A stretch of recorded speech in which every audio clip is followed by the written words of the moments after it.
agradeciendo a todos la participación, saber que este es un espacio de diálogo para estar en en esa apertura de esas posibilidades que tiene la gestión en diferentes lugares de América Latina, ¿no?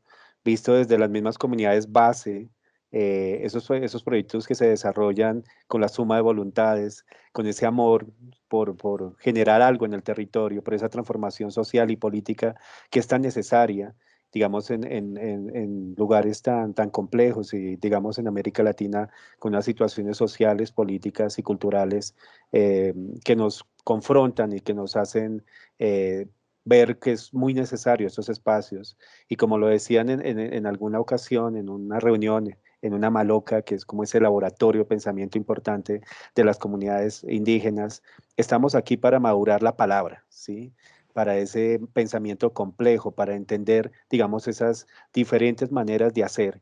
Y de esta manera, pues, mm, para nosotros es muy importante tener esos diálogos, en este caso, desde los movimientos autónomos, independientes, eh, eh, estos procesos que se han desarrollado desde la autogestión, desde, digamos, lugares con un pensamiento polivalente, divergente, etc., que es en el caso, digamos, de los proyectos que ha estado muy presente Daniel Vázquez.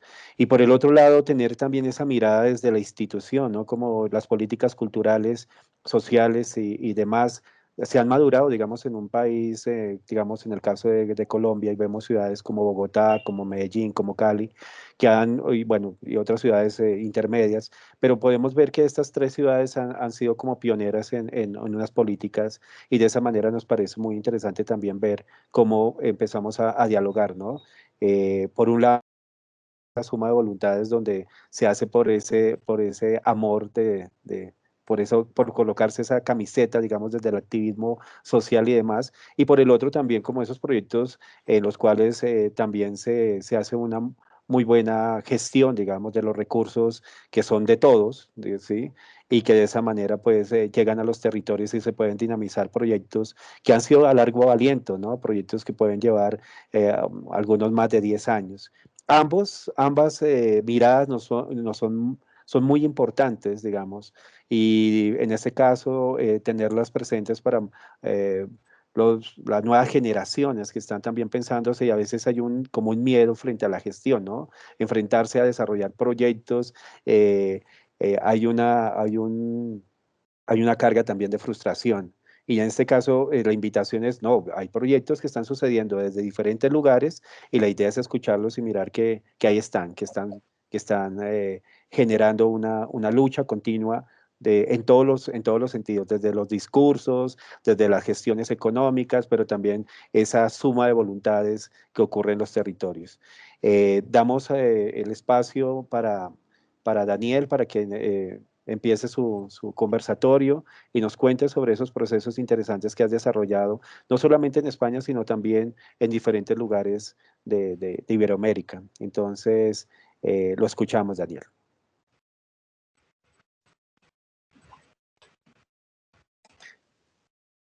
El micrófono está cerrado, Daniel, para que lo abras. Perdón, sí. Gracias. Muchas gracias, Alejandro, muchas gracias, María, y también muchas gracias, Jenny, por acompañarnos hoy, por invitarme a compartir este espacio y a contar un poco pues, esas experiencias que Alejandro conoce, ha podido vivir algunas de cerca y que considera que pueden ser interesantes de cara a esta escuela de verano y a estos cursos que estáis ejecutando. Yo, perdonar si os voy a dar muchos datos o una tormenta de información, porque la verdad es que sí son bastantes cosas las que hemos hecho estos últimos años, ¿no? Comienzo por presentarme. Mi nombre es Daniel Vázquez. Me considero un hacktivista o una persona que tiene amplios conocimientos técnicos, que trabaja en el mundo de las telecomunicaciones y los sistemas de información desde hace 30 años. Tengo 46 años y que desde el principio que aprendí a manejar estos aparatos siempre me dio como la curiosidad de cómo utilizarlos para ayudar o para hacer que otras personas pudieran tener una vida mejor, más allá de ganarme la vida económicamente, ¿no? Esa curiosidad nace cuando en mis primeros años toqueteando temas de tecnología, sobre todo me apasionaban las telecomunicaciones, me parecía magia el poder con mis manos construir y organizar dispositivos que permitieran que se comunicara a la gente en remoto. Hablo de finales de los años 90, que es cuando yo empecé con este mundo.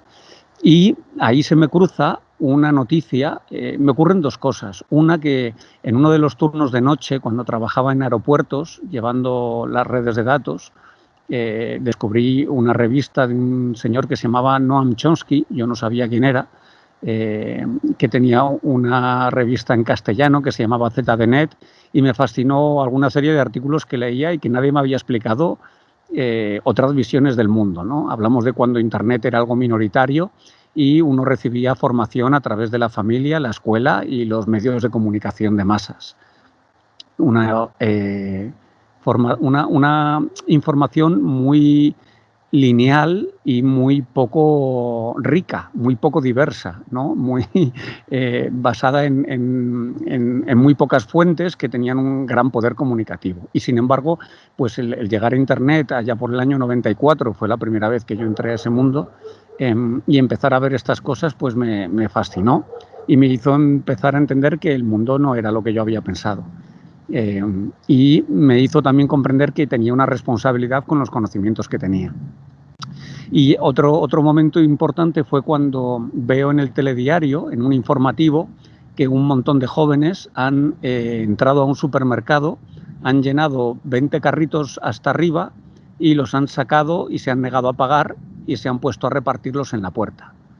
Y cuando la televisión va a entrevistarles, ellos explican que están haciendo unas jornadas que se llaman 7 días de lucha social y querían visibilizar un montón de problemas que eran invisibles y que hacían eso para llamar la atención, que ellos no se querían quedar nada y de hecho lo estaban repartiendo todo y funcionaba, ¿no? Me fascinó esa estrategia comunicativa. Para alguien que solamente había oído radio y televisión en su vida, de repente ver a gente, vecinos y vecinas, que deciden hacer una acción que atraiga a los medios de comunicación para publicar un mensaje por encima de esa señal de los medios, me pareció fascinante, ¿no? Y al acabar la entrevista informaban de dónde se reunían, que era un centro social.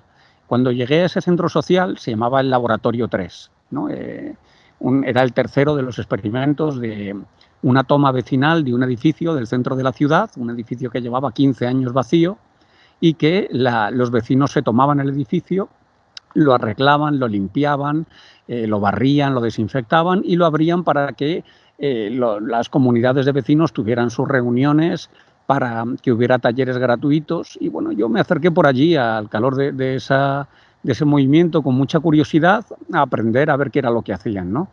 Y les pregunté si yo podía hacer algo allí dentro también. Me dijeron que sí. Y me explicaron, de hecho, que ya había una tradición, que ya se remontaba algunos años, de hacer hack labs, laboratorios hacker. Vamos a desmitificar la palabra hacker. ¿Ya? La palabra hacker no es lo que nos plantean en los medios de comunicación, no es un criminal, no es un delincuente, no es un pirata. Podemos decir que los papás y las mamás de Internet son los primeros hackers. Y además se denominan entre ellos así. Por ejemplo, el doctor Richard Stallman, el fundador de la Free Software Foundation, pues es un reconocido hacker, un gran programador. Es básicamente un hacker, es una persona experta generalmente en desarrollo de software, pero no tiene por qué ser solo en desarrollo de software, que piensa que nadie debe repetir las mismas dificultades 2 veces, que hay que extender y abrir el conocimiento y compartir el código informático.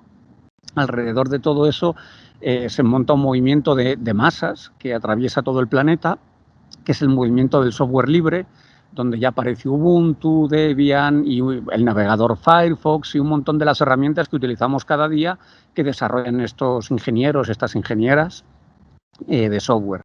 Y esos hack labs eran básicamente laboratorios de experimentación con tecnología por parte de vecinos en el barrio. Entonces yo así pues entro y montamos el primer hack lab en ese centro social que se llamaba, el laboratorio se llamaba el centro social, y abrimos un Hack Lab, un laboratorio hacker. Empezamos a tomar computadores que la gente tiraba a la basura, que ya querían donar, o que empresas ya iban a reformar sus ordenadores y no los querían, y los arreglábamos, los repotenciábamos y los poníamos conectados a Internet para que la gente pudiera conectarse a Internet. Estamos hablando del año 2000, donde todavía Internet no estaba tan extendido. A Twitter le faltaban 6 años por nacer y a Facebook todavía unos poquitos.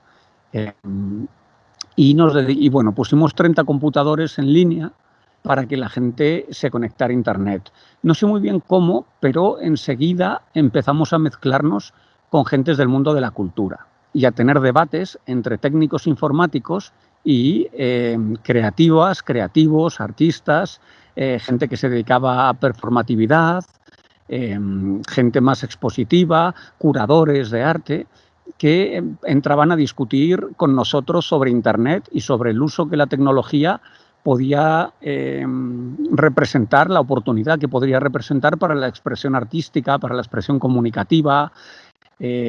Ahí comenzamos a darnos cuenta del poder que teníamos entre manos. De repente entendimos que éramos capaces de proyectar la voz de los vecinos y de los movimientos organizados vecinales mucho más allá de donde había llegado nunca, que éramos capaces de coordinar comunidades de vecinos y movimientos populares por todo el territorio, algo que antes era casi imposible o solo al alcance de quien tenía recursos financieros para poder desplazarse. Que podíamos cortocircuitar la señal de los medios de comunicación, y no me refiero a sabotearla, sino a meter nuestra señal dentro de su señal. Es decir, podíamos, a través del impacto que tenía la tecnología, provocar que los medios de comunicación nos prestaran toda la atención que nosotros quisiéramos. Y de hecho así lo logramos durante un montón de años. Bastaba con organizar algo muy innovador para que la televisión española, Telecinco, las principales cadenas del país, prestaran atención y mandaran reporteros. Y dentro de la actividad tecnológica nosotros podíamos pasar nuestro mensaje o nuestra expresión o nuestra obra de arte, depende de lo que hubiéramos hecho. Pronto empezamos a mezclar tecnología y arte en este sentido. No sé, desde meter un computador dentro de una pecera llena de aceite, a diseñar nuestros primeros robots, que también era muy performativo. Eran robots que emitían luces, sonido, en los costados tenían pantallas, en fin, cosas pues que la gente no estaba acostumbrada a ver, ¿no? Y eso nos permitía trasladar ciertos mensajes, que los vecinos y vecinas de nuestro barrio, siempre, digamos que yo me siento muy barrialista, ¿no? No soy nacionalista, sino soy más bien barrialista, soy de trabajo de barrio, pero de barrio conectado al resto de barrios. Pues que nuestros vecinos y compañeros de barrio, movimientos que luchaban contra la discriminación que sufrían las comunidades LGTBIQ+, o bueno, gente que había estado presa y que no encontraba trabajo, o inmigrantes que llegaban a Madrid, muchos compas colombianos, muchos compas africanos, subsaharianos, que se encontraban con rechazo social, con falta de oportunidades. Pronto empezamos a ver cómo utilizar la tecnología para mejorar la vida de nuestra gente, ¿no? Cómo potenciarlo. Y no teníamos nunca ninguna institución cerca que cubriera estos aspectos. Digamos que íbamos 20 años o 15 años por delante de las instituciones en cuanto a detectar ciertos problemas y plantear ciertas soluciones. Entonces nunca tuvimos dinero público ni privado, pues. O sea, a nosotros nadie nos ayudó nunca, pero nos autoorganizábamos y no teníamos miedo, podíamos montar grandes jornadas de poesía, donde entrara también programación de poesía y mezclar la poesía clásica con software y organizar un evento al que podían acudir 400, 500 personas. Y los recursos pues apenas eran pequeñas donaciones individuales que hacíamos, o incluso servíamos café, bollitos o bocadillos, jugos, y con el poco dinero que salía de eso, pues si 400 personas se tomaban un café a 1 euro, pues teníamos 400 euros, ¿no? Y con 400 euros se puede hacer magia. Parece que no, pero con eso puedes pagar el pasaje de un par de personas en autobús que vengan expertos de otra provincia a echar una mano, puedes alquilar un proyector para en fin, y hacíamos toda una serie de producciones autogestionadas por los colectivos hacker, por los colectivos sociales del barrio. Incluso montábamos jornadas de cine que no tenían nada que envidiar a grandes eventos cinematográficos nacionales. Nosotros hacíamos festivales de cine que duraban 2 semanas y en el que se proyectaban 200 películas en todo el barrio, en nuestro centro social, en solares, en bares del barrio, en otros territorios. Entre los vecinos nos organizábamos, había mucha gente apasionada que le gustaba el cine en el barrio, y entre todos nos organizábamos para hacer, para conseguir los proyectores, hacer el programa. Un diseñador nos ayudaba y nos hacía la cartelería del evento. Los informáticos nos encargábamos de la distribución de la información y la comunicación. Todavía seguían faltando a lo mejor 2 o 3 años para que llegara Twitter, ¿no? Y Facebook y esas redes que han permitido hacerlo mucho más fácil. En aquella época utilizábamos páginas web, blogs, que luego han tendido a tener menos relevancia, pero que en ese momento tuvieron muchísima utilidad. Bueno, esto estamos hablando desde el año 98 hasta el año 2004-2005, donde pues un gobierno un poco menos comprensivo con las actividades populares cerró muchos de nuestros espacios sociales y nos quitó mucho territorio. Se produjo una especie de sequía cultural en la ciudad de Madrid, la falta de esos espacios, hasta que en 2008 nos volvemos a tomar un edificio que se vuelve emblemático, que se llama el Patio Maravillas. En ese edificio abrimos nuevamente un laboratorio hacker y creamos una serie de jornadas que llamamos Hackademy, la Academia Hacktivista del Patio Maravillas. Fueron 36 talleres, cada uno de ellos duraba 2 días, para aprender a diseñar videojuegos, para aprender a montarte tu propia web, para programar temas de robótica y circuitería.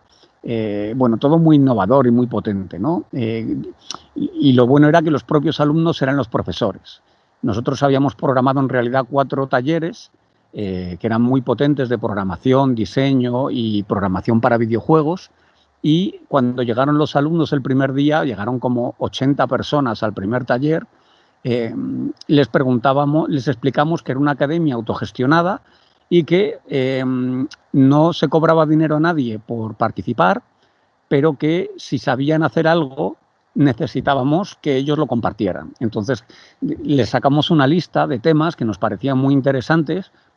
En 2006 ya hablábamos sobre inteligencia artificial, hablábamos sobre memética, ya teníamos Twitter, que era muy pequeñito, era un juguete muy chico, pero ya existía. Perdón, en 2009 estoy hablando ya. Y planteábamos talleres de uso político de Twitter, por ejemplo, en 2009. Y bueno, pues entre toda la gente que había en la sala empezaron a levantar la mano, les dábamos el micrófono, pues yo sé de esto, enhorabuena, pues eres el profesor de la asignatura de programación de robótica. ¿Y qué día te viene mejor del mes que viene? Venga, la agenda. Y entonces sacamos una agenda de casi 7 meses de talleres colaborativos con el propio público que había venido, que además se sumaba a la iniciativa con pasión. O sea, de repente que te conviertan en profesor, pues también es un orgullo, ¿no? Y una forma muy bonita de integrar a la gente. Entonces, ahí seguimos haciendo mucho ruido mediático. En aquella época había un colectivo que se llamaba The Pirate Bay. Pirate Bay era un grupo de gente en Suecia que le plantaba cara a la industria de Hollywood y le disputaba una serie de problemáticas relacionadas con el copyright, ¿no? De las obras. Podemos decir que Pirate Bay fue la entidad que más cultura ha movido de este planeta. Si hablamos de obras de creaciones culturales, aunque algunos consideremos que el cine de Hollywood casi no se podría llamar una creación cultural, pero otra gente sí lo considera así. Y bueno, pues esta gente movió millones y millones y millones de canciones, películas, etcétera, y las hizo accesible para mucha gente que simplemente no tenía dinero. No voy a entrar a discutir sobre el tema de si los autores merecen una remuneración o no. Yo creo que sí, pero creo que la cultura está hecha, al igual que la ciencia, para ser difundida y para ampliar, para eliminar barreras, para llegar a más gente, para enriquecer a la sociedad. Eso tiene que conjugarse de alguna forma con la retribución de los creativos, pero para mí está por encima de esa retribución el que gente que no tiene ningún tipo de economía sea capaz de acceder a esa cultura. Y esta gente hacía esa batalla. A ellos los invitamos. Les dimos un premio, de hecho. Organizamos unos premios que eran los Big Brother Awards, los premios Gran Hermano, donde dábamos 6 premios negativos a tecnologías o a gobiernos que luchaban o que iban contra la privacidad y el derecho a la privacidad y el anonimato, y dábamos un premio bueno, y ese se lo dimos a los compañeros de Pirate Bay. Armó mucho revuelo ese evento, vino muchísima gente de todo el país a la rueda de prensa que organizaron en nuestro centro social, y los premios fueron una performance maravillosa. O sea, fue una obra de teatro autogestionada que duraba 1 hora y media, donde un montón de gente disfrazada, todos nos lo inventamos entre la gente que estábamos allí. Diseñamos cómo iba a ser la obra de teatro, dónde iban las cámaras, dónde iba el público. En fin, no teníamos experiencia nadie en teatro, pero nos salió algo muy, muy lindo, ¿no? Y bueno, creo que hay que atreverse a intentar hacer producciones culturales, aunque uno no sepa, y se va aprendiendo con la marcha. Es un experimento social también bastante positivo. Bueno, esos movimientos fueron avanzando y avanzando, seguimos llamando la atención, seguimos cada vez convirtiéndonos más en un actor público mediático. Nuestro pequeño centro social ocupado de barrio salía todas las semanas en los informativos principales del país, ya fuera por una acción o por otra, ¿no? Éramos muy innovadores, teníamos unos proyectos muy disruptivos y eso llamaba mucho la atención. Y sobre esos proyectos y esas acciones nos permitíamos introducir los mensajes o plantear en el escenario público los debates que nosotros creíamos que se debían plantear, más allá de los que ya planteaban los propios medios y las agendas de los medios dominantes de comunicación. Estábamos logrando desde un pequeño barrio del centro de Madrid meter en la agenda pública de discusión nacional muchos temas. El escenario avanza, el país, España, empieza a tener un problema grave económico relacionado con la construcción, la especulación inmobiliaria, la falta de vivienda para jóvenes, hasta que se produce un colapso bancario y el país aproximadamente en 2011 prácticamente casi llega a entrar en quiebra. Ahí, desde la experiencia que teníamos en el centro social, hicimos algunos llamamientos, movilizaciones, nos sumamos a algunas tendencias y ahí llega a ocurrir un fenómeno que se llama, un movimiento que tomamos las plazas del país, aproximadamente 700.000 personas durante un mes, un momento de insurrección popular pacífica, pero firme, que se toma las principales plazas del país y que bloquea el país durante un mes. Reclamando cambios y diciendo pues que no puede ser que haya 1 millón de viviendas vacías y haya cientos de miles de personas que no tienen ni pueden pagarse una casa. La vivienda fue el eje principal, pero la falta de democracia pues también era otro eje de esas protestas, ¿no? Este centro social tiene mucho que ver con ese movimiento 15M, del que luego nace un partido político que se llama Podemos. Quizá de eso sí hayáis oído hablar un poquito más. Los compas de Podemos también participaron en esa toma de plazas y demás. Yo, al cabo de 8 o 9 meses de ese movimiento, me fui a Ecuador porque habíamos planteado en una universidad de Ecuador un proyecto de investigación muy bonito, participativa, que se llamaba Flock Society, Free Libre Open Knowledge Society, que era un proyecto de investigación participativa en el que participaron más de 1.500 personas entre académicos, indígenas, abogados, hackers, ocupas, subsecretarios, algún ministro, muchos doctores, muchos movimientos sociales, también campesinos. Durante 1 año y medio discutimos en foros públicos por todo el país cómo sería hacer una transición desde una economía extractivista, como es la ecuatoriana, basada principalmente en la extracción de petróleo en aquel momento, aunque también basada en temas de el banano principalmente y flores, son los principales productos que mueve Ecuador. Planteábamos cómo hacer una economía que saliera de ese modelo extractivista y que creara una economía a nivel nacional basada en el conocimiento común y abierto en concreto. Esa investigación que ejecutan 9 doctores y que tiene reuniones por todo el país con muchas comunidades, al final produce unos papers, unas publicaciones que se editan en un libro que está colgado en internet, en flocksociety.book.flocksociety.org, luego os pasaré el enlace, donde pues se habla de las problemáticas que se generan en el país relacionadas con el capitalismo cognitivo, el capitalismo del conocimiento, entendiendo por el fenómeno que lleva a crear una escasez artificial de productos del conocimiento por un problema de lucro, y bueno, pues estudia esos problemas en 14 sectores estratégicos del Estado, en el sistema educativo, en la industria, en la minería, en la electricidad y en la energía, en el software, en las telecomunicaciones nacionales, en las comunidades, en la institucionalidad, ¿no? ¿Cómo afecta ese capitalismo cognitivo al país? También unos casos de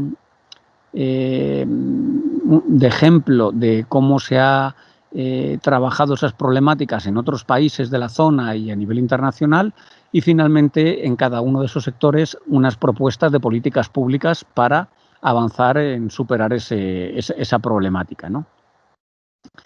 Ese proceso de investigación dura 1 año y medio. Ahí sí contamos con apoyo institucional, sí es un proceso más institucional. Y bueno, finalmente concluye con una cumbre, un gran encuentro con 300 invitados durante 3 días entre indígenas, hackers, abogados, etcétera. Se discuten esas propuestas y se plasman en un libro, ¿no? Pero es otra forma de organizar eventos y de producir conocimiento, que es no considerar al autor como un ser único, aislado de la realidad, casi épico, que construye con toda su dificultad una serie de conocimientos, sino cómo podemos construirlo de manera colaborativa entre miles de personas, ¿no? Cómo diseñamos un proceso participativo para que 1.500 personas participaron, incluso algunos ministros y secretarios en Ecuador, pero sentados en condiciones de igualdad frente a un compañero campesino, un pescador, un agricultor, un doctor en informática, un ocupa, un hacker, un abogado, en fin, todas esas comunidades discutiendo como compañeros sobre cómo mejorar el país a nivel de conocimiento. Y ese proyecto arranca en 2015 y termina en 2017 aproximadamente. Algunas de sus políticas públicas se lograron implementar en Ecuador durante apenas 1 año, hasta que el presidente Correa abandonó el gobierno y ya el siguiente presidente no quiso continuar con el proceso, pero durante ese año las poquitas políticas públicas que se pudieron implementar ya dieron un resultado de ahorro al Estado de casi 250 millones de dólares. Que fue como se notó, vamos, o sea que sí tuvo éxito la propuesta. Si se hubiera podido desarrollar más, pues hubiera sido todavía más potente, pero se llegó hasta donde se pudo. Y bueno, posteriormente a eso, ahora estamos envueltos. Claro, yo la gran mayoría de estas cosas las hago también desde esta asociación cultural que os comentaba, que se llama ALAPS. En realidad somos 4 personas en ALAPS. Somos 4 amigos que llevamos 11 años ganándonos la vida juntos, haciendo software y organizando eventos y jornadas. Una asociación cultural en España es la forma jurídica más baja que existe en el Estado. O sea, no hay nada más sencillo ni más económico de hacer. Tú montas una asociación cultural en 24 horas. Basta con que te bajes los estatutos de una página web de la comunidad autónoma donde estés, como el departamento, digamos. Basta con que modifiques los detalles de esos estatutos y pongas tu nombre, la fecha y la dirección de tu local o de tu casa y ya la llevas al registro. Del registro te vas al Ministerio de Hacienda y te dan un número de identificación fiscal para que puedas facturar. Y con eso te vas a un banco y abres una cuenta. Y en un día ya tienes la asociación. No tienes por qué tener contratado a nadie. Ya puedes operar, ya puedes comprar, vender, alquilar, realquilar. Puedes hacer lo mismo que puede hacer cualquier empresa, excepto repartir beneficios. Pero es que nosotros no hacemos esto para repartir beneficios. Lo hacemos porque queremos hacer cosas. Queremos hacer cosas y necesitamos una estructura que nos dé soporte a esas cosas. No puedes producir un evento si no puedes facturar, cobrar, vender, en fin, cosas que aunque luego no te lucres, pero que si necesitas el dinero para pagar las computadoras, alquilar los proyectores, no sé, comprar unas alfombras, unas sillas para el evento, necesitas poder tener una infraestructura al final. Entonces, desde ahí, si hay que daros una recomendación para empezar a operar sin esperar a ser contratados por un gran museo, sino empezar ya a operar, es montaros una entidad jurídica de bajo nivel. Tiene que haberla en Colombia ahora mismo, qué pena, hace años sí lo sabía, pero ahora mismo ha pasado mucho tiempo y no sé cómo está el tema. Pero estoy convencido de que se puede crear una organización cultural a bajo coste y en poco tiempo, que os permita ya empezar a operar haciendo cosas y convirtiéndoos poco a poco en un referente en vuestro campo. Y con esta asociación ahora mismo estamos haciendo otro proyecto y es otro proyecto también bastante lindo, educativo. Tiene que ver con que estamos montando ahora un centro que va a tener 3 fases. La primera es un centro, la segunda es pasar a ser un instituto técnico de educación superior y la tercera será pasar a ser una universidad. Acabamos de empezar. Hemos hecho un convenio en Quito, en Ecuador, con una universidad pública por la que nos ceden el uso de un edificio en el centro de la ciudad para que montemos la plataforma de formación online más moderna y potente que hay en el mundo, que se llama OpenEDX. OpenEDX es la plataforma que utilizan el MIT, Harvard y Berkeley para dar sus cursos de docencia virtual junto con Google. En edx.org podéis ver el software, cómo funciona, y OpenEDX es la plataforma que cualquiera que sepa, se la puede descargar, instalar en un servidor y poner en producción. Es bastante compleja, pero ya la hemos montado para alguna universidad hace años y nos ha ido muy bien. Y ahora, pues nosotros vamos a organizar unos cursos de tecnología y tecnopolítica, porque quien piense que la tecnología no tiene política, quizá es que todavía no tiene la información como para poder comprenderlo, pero son 2 cosas que van absolutamente juntas y son inseparables. Todo artefacto tecnológico es político. Lo que pasa es que hay que analizarlo y ver por qué y para qué, y quién lo ha hecho y qué uso tiene, etcétera, etcétera, ¿no? Entonces, este artefacto tecnopolítico que estamos montando con esta plataforma MOOC, con ese convenio con la universidad para que emita los certificados de los cursos que estamos preparando, es en realidad una herramienta que nos va a permitir extender un conocimiento tecnológico de punta en capas donde ahora mismo no llega y que son las que más lo necesitan. Toda aquella persona que tiene dinero o que viene de una familia que le puede apoyar tiene acceso a tener ciertos títulos universitarios, a sacarse certificados, a acceder a cursos de User Experience, Interface Design, experiencia de usuario y diseño de interfaces, o programación en Python, o cursos sobre Deep Learning, Machine Learning, inteligencia artificial, robótica, domótica, uso de Arduino para ambas.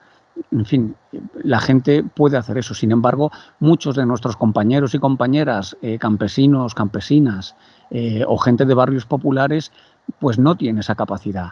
no tiene esa capacidad económica de poder financiarse un certificado de una universidad como que tiene conocimientos en robótica, o no puede desplegar su potencial en una universidad porque o come o estudia.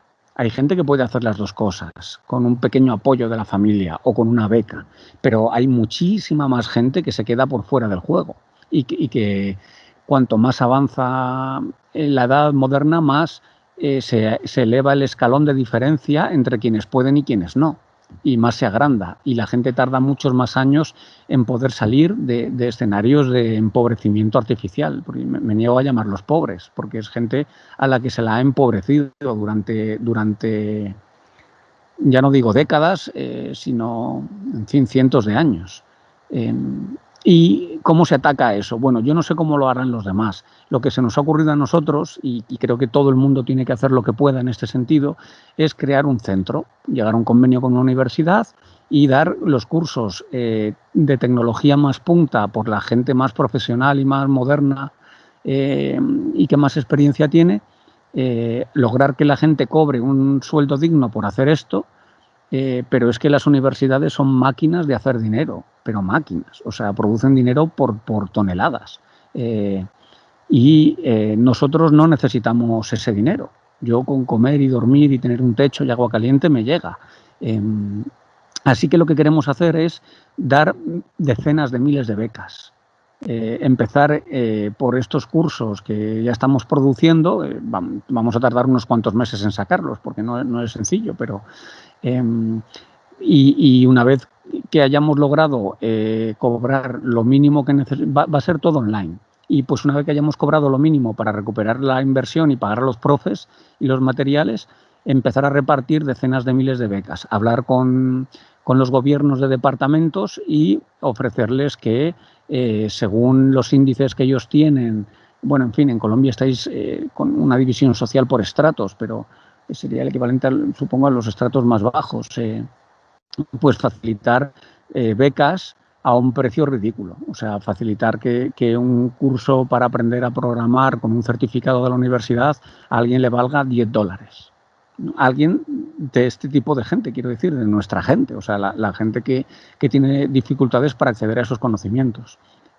Cobrarle bien a la gente que puede pagarlo y hacer una redistribución del conocimiento, redistribuyéndolo a la gente que no puede pagar, ¿ya? Y dándole una oportunidad laboral. Y también entendemos que hay dificultades para acceder a Internet y que no todo el mundo va a poder acceder a este modelo, pero cubriremos un hueco. Internet, por suerte, en Ecuador ya está empezando a tener unos precios bastante más accesibles. Cada vez, hace 4 años era muy caro, pero ahora ya empieza a tener casi precios populares y dentro de 3-4 años va a ser más todavía. Entonces aspiramos a llegar a toda esa gente ahora que seremos un centro. Cuando seamos un instituto podremos hacer carreras de tecnólogo de 3 años que dan el título de tecnólogo según la SENESCID, la Secretaría de Educación Nacional, Ciencia y Tecnología de Ecuador. Pues podremos emitir esos títulos y vamos a hacer carreras muy innovadoras con cosas que ahora mismo no se están dando en ninguna universidad, ¿no? Mezcla de conocimientos para orientar a los perfiles más demandados del mercado e intentar que sean las capas más empobrecidas las que tengan acceso a esas oportunidades. Ahora mismo un programador full stack en Barcelona está cobrando casi 80.000 euros al mes. Eso es una barbaridad. Pues, o sea, yo no sueño ni con tener ese salario en mi vida. Pero sí quisiera darle esa oportunidad a gente de serlo, de tener esos conocimientos que le permitan ser un programador full stack, que bueno, conlleva una serie de combinaciones de conocimiento, o expertos en marketing digital que sepan de experiencia de usuario, que sepan de marketing para SEM, SEO, marketing para posicionamiento en el Play de Google o en el iOS de Apple. Y cosas que ahora pues están al alcance de bien poquita gente, ¿no? Ese proyecto pues acaba de nacer, estamos empezando, firmamos el convenio hace apenas un mes, ya hemos elegido 2 cursos para empezar muy básicos, nada innovadores pero que nos permitan asentar la maquinaria, el estudio de grabación que hemos montado, etcétera. Y bueno, pues todo esto lo estamos haciendo igual entre 3, 4, 5 compañeros, 2, 3 profesores de Ecuador en realidad, que no tenían empleo y que eran compañeros y que sabíamos que eran gente súper válida, que habían hecho infinidad de actividades culturales también, y les propusimos esto junto al rector de la UTM, que le pareció maravilloso el plan. De hecho, su obsesión ha sido, desde que entró a ser rector, bajar los costes y hacer que la gente con más dificultades pudiera entrar a su universidad. Bueno, pues ese es nuestro proyecto, nuestro último proyecto, digamos. Supongo que en el futuro nos meteremos en muchas más locuras, pero esas son las que hemos ido haciendo durante estos últimos 20 años. Y no nos han ido mal. Yo también he estado ayudando mucho en control electoral, en aplicar tecnología innovadora para control electoral, por ejemplo, a partidos que me parecía que había que echarles una mano, porque pensaba que son gente que... Yo también tengo el privilegio de elegir mis jefes, y eso es una cosa... Lo primero es que no suelo aceptar tener jefes, y los pocos que tengo el privilegio de poder elegirlos. Y bueno, eso se puede conseguir. Solo hay que dedicarle, como hacer lo que a uno le gusta, dedicarle tiempo y acaba convirtiéndose en un referente y acaba siendo bueno. Si el tema te gusta, acaba siendo bueno y la gente te acaba buscando porque no hay nadie mejor que el que ama lo que hace en cualquier profesión, ¿no? Y eso vale para un mecánico, vale para un programador, vale para un diseñador, bueno, y vale hasta para un guardabosques o incluso para un obrero, un albañil, alguien que se dedica a construir edificios. Si a él le encanta su trabajo y lo hace con pasión, pues al final la gente le va a buscar, porque ese es el que va a destacar, tenga o no tenga título. Al respecto, comentaros que yo nunca tuve la disciplina ni la capacidad suficiente como para sacarme un título académico. Yo no he estudiado en la universidad, sin embargo llegué a ser rector encargado de una durante un mes y pico. Por estas cosas locas que tiene la vida, me tocó tomar el control de una universidad en Ecuador durante un año. Durante un mes, mientras llegaba el nuevo rector. También fui asesor de otro rector durante un año y medio en otra universidad pública también, ¿no? Sin embargo, nunca tuve la disciplina como para sacarme una ingeniería en informática. A mí lo que me apasionó desde pequeñito fueron las telecomunicaciones. Eso me parecía magia, era increíble. Claro, ahora todo el mundo tiene un teléfono móvil, pero nosotros hemos crecido sin eso. Eso no existía, eso era una utopía, algo que pensabas que a lo mejor ocurriría en el futuro y ocurrió. Pero no teníamos ni computadoras ni nada cuando yo era chico. Y cuando empecé a ver las telecomunicaciones, eso fue lo que me apasionó. Y nunca pude poner hubiera sido un buen ingeniero de telecomunicaciones. De hecho, me contrataron como ingeniero de telecomunicaciones en Telefónica durante un par de años, pero sin tener el título, simplemente ocupaba el espacio, ¿no? Con esto lo que también os quiero animar es a que una vez que acabéis estos estudios, sepáis que podéis ser cualquier cosa. Es decir, que no os limitéis a lo que habéis estudiado, que la vida es muy larga, que no hay nada más rico que mezclar experiencias, conocimientos, y que si hoy estáis estudiando temas de diseño y tecnología, podéis combinarlo con arquitectura, podéis combinarlo con psicología, podéis combinarlo con filosofía, podéis combinarlo con arte. Y de hecho, las mayores riquezas y las mayores oportunidades que vais a tener es si hacéis precisamente eso. No me cabe ninguna duda de que el combinar estudios, ya sean formales o informales, os va a generar una riqueza enorme. Y bueno, creo que hasta aquí llega un poco mi presentación, ya son casi las 6 allá. Entonces, pues nada, quedo aquí pendiente de cualquier pregunta, duda, sugerencia o curiosidad que tengáis, pues encantado de atenderos. Daniel, muchísimas gracias.